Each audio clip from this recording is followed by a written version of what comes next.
The fantasy genre is incredibly vast. It's very easy to get lost down the rabbit hole of subgenres and just not know the differences between them all and which ones are a good fit for your interests. Well, look no further. This is the ultimate guide to fantasy subgenres. I'm going to be breaking down a ton of these subgenres. I'll be giving you recommendations of books that I've read or just popular books from that genre if I haven't read anything from it. From high fantasy to urban fantasy to magical realism and grimdark and everything in between. To be fair, there's way too many to explain all of them in one video, but I'm going to be going over as many of the most relevant ones as I can. This guide will help you explore the vast and varied world of fantasy fiction and find the best subgenres that suit your preferences. So if you're looking for a deeper dive into fantasy, here it is. But first, this video took a ton of research, and just the other day I was at a cafe, I was doing some research for this video, and I realized I'm using public Wi-Fi. There could be people trying to steal my information right this moment, and I wouldn't even know. That's where today's sponsor comes in. This video is sponsored by NordVPN. When it comes to web browsing, whether you're at home or you're at a cafe or wherever, it is important to protect yourself and your personal information. NordVPN encrypts your online traffic and keeps you safe. With NordVPN, you can anonymize your internet usage and protect all your personal information from the hackers and the creepy criminals that are trying to steal your info. Now, this is actually the first VPN that I've tried, and Nord is incredibly easy to use. You can connect with one click, or you can enable auto connection so that you don't have to do any clicks. Zero-click protection. And it has amazing speeds. It's confirmed with speed tests that NordVPN is the fastest VPN out there. They offer over 5,400 secure servers in 60 different countries. So you can find a server near you for better speeds or not near you for more content. And there is so much more content out there. I stream a lot of Netflix TV shows and movies, and to be honest, Canadian Netflix is missing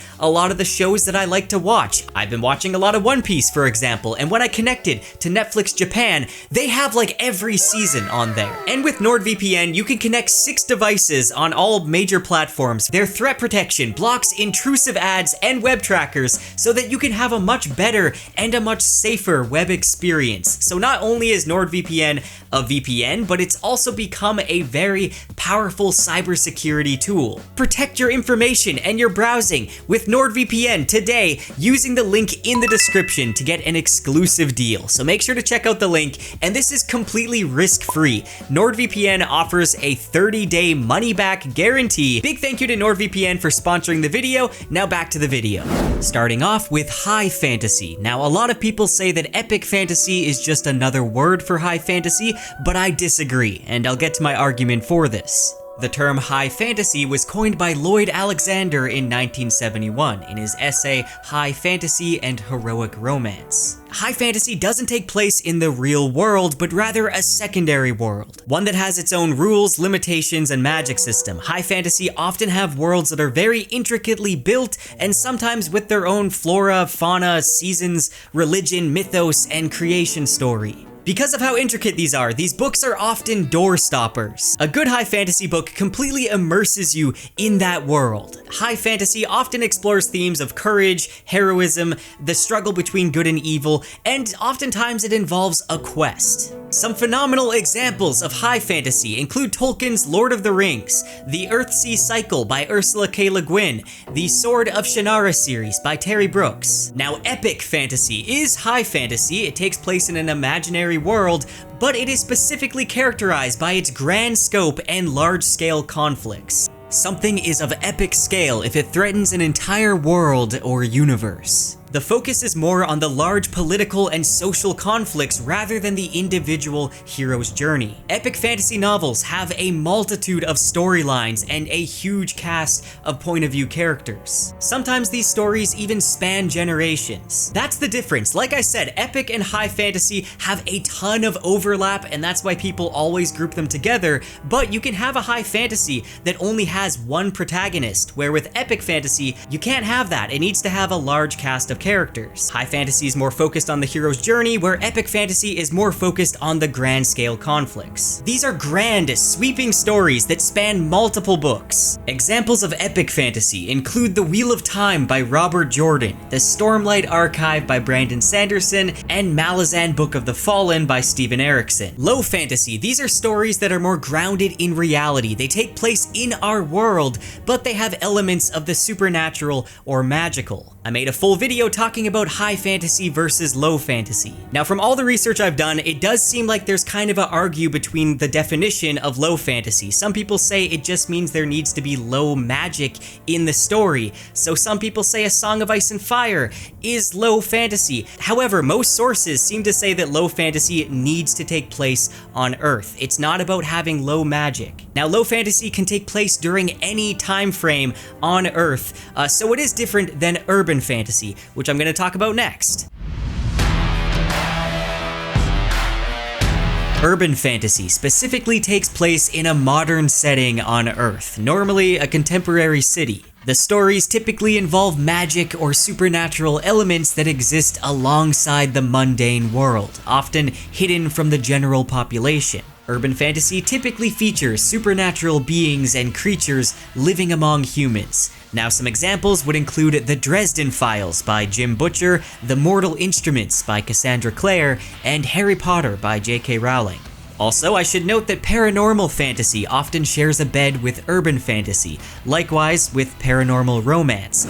Historical fantasy, as implied, includes stories set in a specified historical period, but with some element of fantasy added to it, such as magic or a mythical creature. And a similar subgenre would be alternate history, where historical events occur and are resolved differently than they were in real life. Some examples of historical fantasy would be Babel by R.F. Kuang, The City of Brass by S.A. Chakraborty, and Jonathan Strange and Mr. Norrell by Susanna Clarke. Comedic fantasy. I really want to explore more of these subgenres because I am a huge fan of Terry Pratchett's Discworld books, which would be my main recommendation here. Let me know if you have any other comedic fantasy recommendations. Oh, and obviously this is fantasy that is primarily humorous in intent and tone. But comic fantasy isn't all about the humor. It also loves to break conventions. It loves to make you think about real life problems by exploring them in a comedic way in a fantasy setting. Next is portal fantasy. In these stories, a person is transported from one world to another by some sort of magic. Think an object such as a wardrobe, a rabbit hole, or a mirror.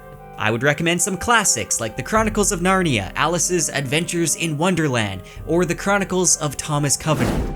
Dark fantasy focuses on the more frightening and disturbing aspects of the genre. It combines elements of horror, or has a gloomy dark tone, or a sense of dread. Charles L. Grant, who coined the term, defined his brand of dark fantasy as a type of horror story in which humanity is threatened by forces beyond human understanding. For example, I would say the works of H.P. Lovecraft, or Stephen King's The Dark Tower series, or even the manga Berserk by Kentaro Miura.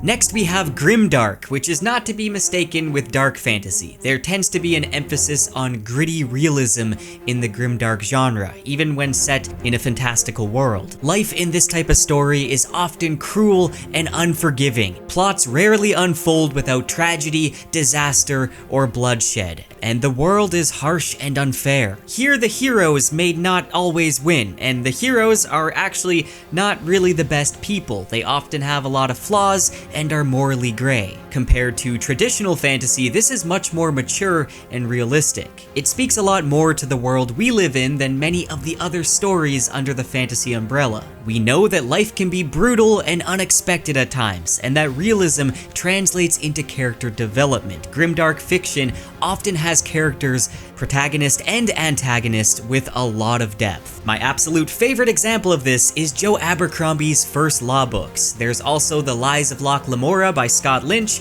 and the Broken Empire series by Mark Lawrence, and of course, A Song of Ice and Fire.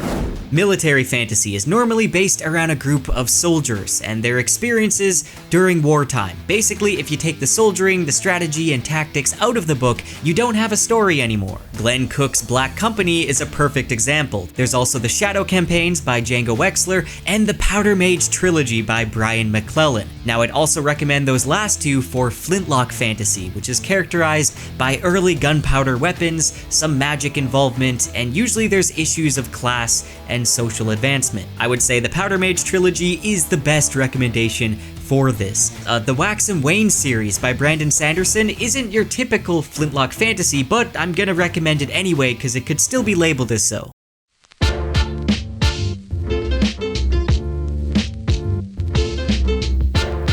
Next we have Steampunk. Now these stories often feature technology and aesthetic designs inspired by the 19th century industrial steam-powered machinery. Typically you're going to see technology or futuristic innovations as Victorians may have envisioned them, such as elaborate machinery with gears and clockwork devices, steam-powered robots, airships, and other devices. And you'll see some magic mixed in there as well. Now there's a surprising amount of punk like diesel punk, cyberpunk, atom punk, and many, many more. Perdido Street Station by China Miéville has a dash of junkyard steam-powered technology and magic to explain how the futuristic city of New Kroberzon functions, but it has a much wider scope than conventional steampunk fiction. It's honestly wonderfully bizarre and grimy, but strictly speaking, it falls into the new weird fiction category, being an ambitious mix of Mervyn Peake and Dickens.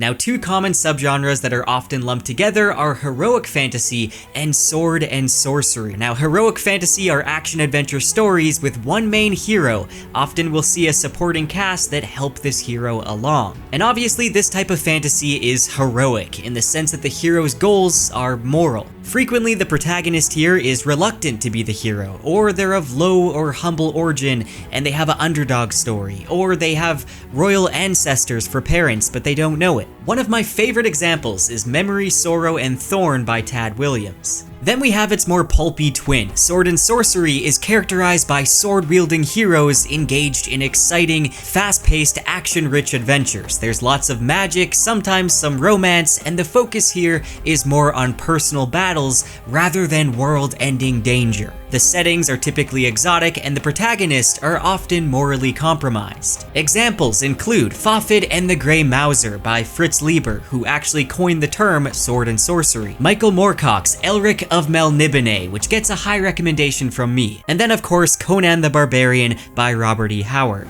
Fairytale or fable fantasy. Often this uses plots or themes from folklore, and a lot of the time it's even a retelling of a fairy tale. I would highly recommend The Wizard of Oz or Spinning Silver by Naomi Novik. Next we have fantasy romance. This is all about the spicy romance. It's pretty self-explanatory. After that we have erotic fantasy, even spicier. This is all about the hanky-panky. It's all about the erotica. Which, by the way, if you want to sell a ton of ebooks, you don't even have to be that great of a writer. You just need to write romantic or erotic fantasy. People like to be freaky, that stuff sells. Mythopoeia. This is actually a genre I just discovered. In ancient Greek, it means myth-making, and the authors in this genre integrate traditional mythological themes and archetypes into fiction. Mythopoeia is the act of creating a fictional mythology. So of course the works of Tolkien, H.P. Lovecraft, and Mervyn Peake all fit into this genre. And even George Lucas creating Star Wars is a modern example of myth-making. Gaslight fantasy does not involve gaslighting and manipulation. It's also called Gaslamp fantasy, and this is basically just fantasy that it takes place in a Victorian or Edwardian setting. It's fantasy and historical fiction, specifically during that time frame, the mid-19th to early 20th century. Fantasy of manners. If you're searching for Pride and Prejudice, but also want some magic and other fantasy elements, then this is probably the genre for you. Now this often shakes hands with historical fiction. In Fantasy of Manners, protagonists are not pitted against armies or mythical creatures, but against their peers. Duels may be fought, but the chief weapons are wit and intrigue. I would say a good example is The Goblin Emperor by Catherine Addison, and this recommendation also fits with the next subgenre, court intrigue fantasy. These are stories that involve some sort of political court. They're often filled with a lot of manipulation, backstabbing, and political maneuvering. The characters are often very clever, and they're willing to go to any lengths to get what they want. There's many layers to these books. Now, A Song of Ice and Fire fits the bill. There's also The Curse of Chalion by Louis McMaster Bujold and The Queen of the Tierling by Erica Johansson. Science fantasy. This is a hybrid genre that draws upon or combines tropes and elements from both science fiction and fantasy. It's kind of a mix of all of these. Now, the Stormlight Archive and really all of the Cosmere by Brandon Sanderson could be considered sci-fantasy. There's also the Dragon Riders of Pern books, the Loch Tomb books by Tasman Muir, The Broken Earth by N.K. Jemisin, and Nausicaa of the Valley of the Wind.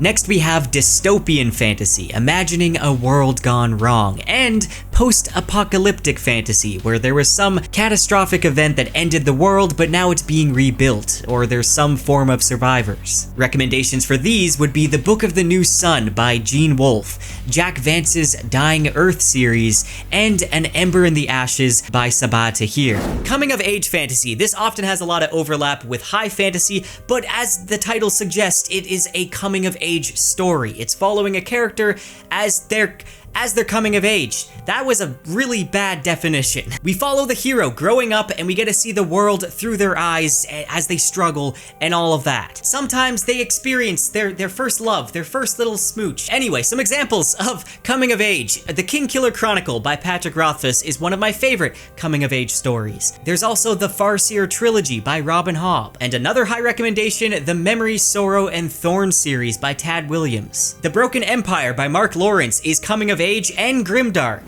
Magical realism. This blends reality and fantasy together. Sometimes the magical elements are not even explained, it's just kind of dreamlike. Magical realism often contains a social or political critique of society. Now, two of my favorites are Kafka on the Shore and Hardboiled Wonderland and the End of the World by Haruki Murakami. I am currently reading an incredible magical realism story, Piranesi by Susanna Clarke. I'm gonna have to make a review on it in the future because I am really enjoying it. I find that I really enjoy magical realism, so if you got any recommendations, let me know. Superhero fantasies, pretty self-explanatory. Everyone's gonna recommend Marvel and DC, but I'm gonna recommend The Reckoners by Brandon Sanderson. There is a ton of fantasy subgenres. There's some ones I'm not even touching on that are pretty self-explanatory, like quest fantasy or vampire fantasy, but I need to draw the line somewhere, so I'm gonna leave it at that. I think I covered quite a few subgenres, and this is what I want you to do. I want you to type in the comments your top 5 subgenres. Let me know in the comments, and if you want to be extra special, you can choose another 5 that group really well with those 5, that just really go together good. Let me know in the comments. I'll be looking for them and responding. Anyways, as always, a big thank you to all my patrons that make these videos possible. You guys don't know how much the support helps out the channel. I hope you guys enjoyed the video. Let me know if you want to see any other similar videos. I'm thinking of even making longer videos, just really focusing on like the history of one specific subgenre. Maybe I'll do that if it's something you guys want to see. Anyways, I'll see you next time.